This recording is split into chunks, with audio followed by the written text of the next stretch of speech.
So I've been living in London on the Uxbridge Road for about 5 years now, ever since I graduated and convinced myself that it was worth living in a crumbling shoebox, balanced on top of a takeaway, with two strangers for 600 quid a month.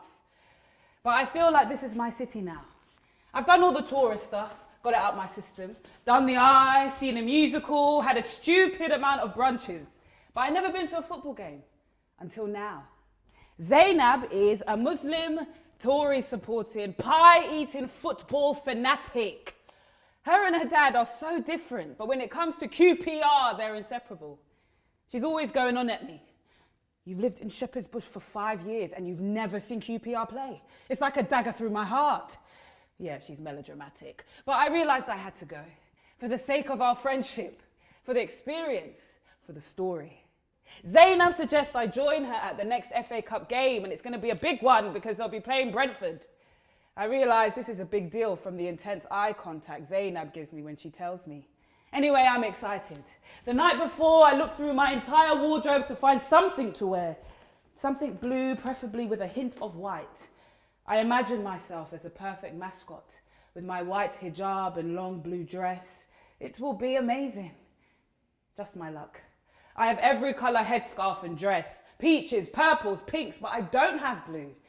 So I settle for all white. A bit much, I know, but I figure it's better than standing out in pink. The next day, I meet up with Zainab and Manal, another friend of ours from uni. They're both kitted up and excited to get into the grounds. But in the rush of getting through the turnstiles, we lose Zainab.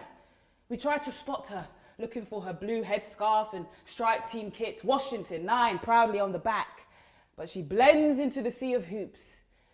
Manal is also wearing a striped shirt, but she has the advantage of being taller than me and she has experience of the venue. I make it my mission not to lose her. As we climb the stairs of the loft, I take everything in, wishing I had some way of making notes. Look at all these people. Suddenly, my eye is caught by a swarm of red and white. I know they don't have far to come, but I didn't expect this many Brentford fans. I watch my step as we push and shove to find a seat. I have never seen so many drunk people at 3 p.m. in my life, and quite frankly, I don't want to get any vomit on my shoes.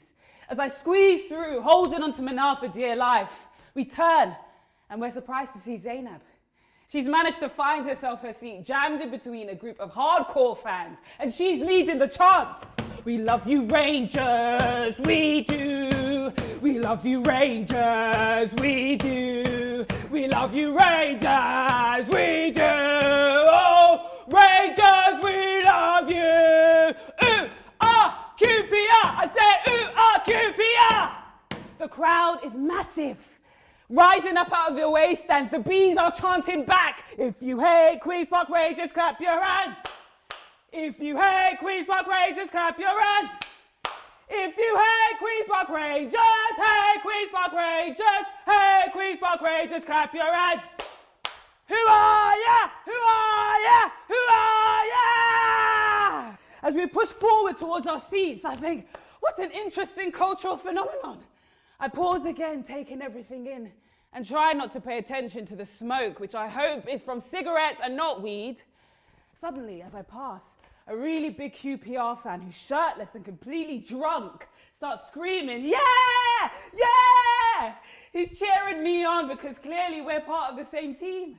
I walk quickly behind Manal as my fan keeps yelling, we love you, Rangers, we do!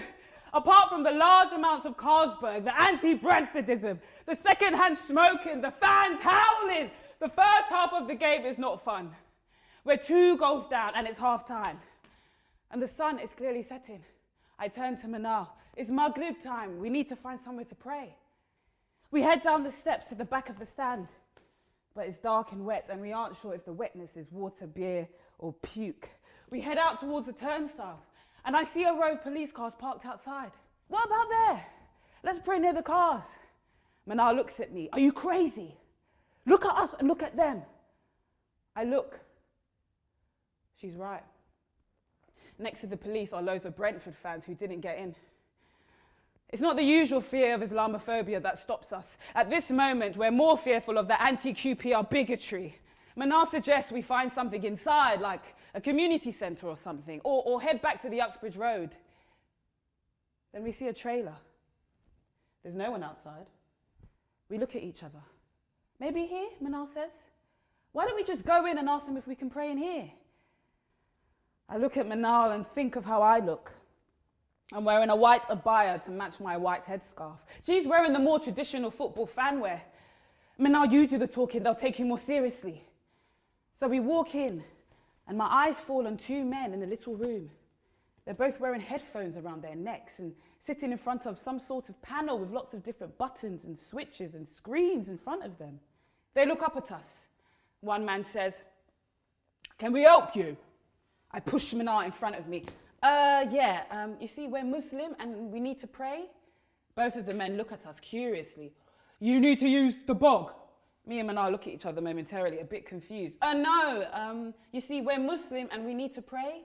Again, the man asked, "You need to use the bog." We can pray next to the bog. Me and Manal start praying in the corridor. She goes into sajda, and as I am bowing, the man appears. "Holy shit, are you all right?" I'm not sure what prayers I said. I'm not even sure how we ended. But as soon as we finish our third rakat, we stand up immediately and thank the men. "Yeah, no problem. Do what you got to do." We usually get lads in there throwing up. As soon as we exit, I notice a security guard standing outside. Maybe she went on her break before we entered. She is livid. As we try to leave, she stops us. "Excuse me, how did you get in there? Other than employees, no one is allowed in there without a pass." I nudge Manal and give her the "you do the talking, she'll take you more seriously" look. Yes, you see, we're Muslim and we needed to pray. Before the guard even has a chance to respond, I grab Manal's hand and we run. Quickly, we run so fast. We decide to catch a bus to avoid the crowds once the game ends. We find out that QPR scores twice after half-time and ties. Then, out of nowhere, a last-minute goal during injury time. We won, and we completely missed the victory. But I don't think they could have done it without our prayers in the BBC London broadcast van.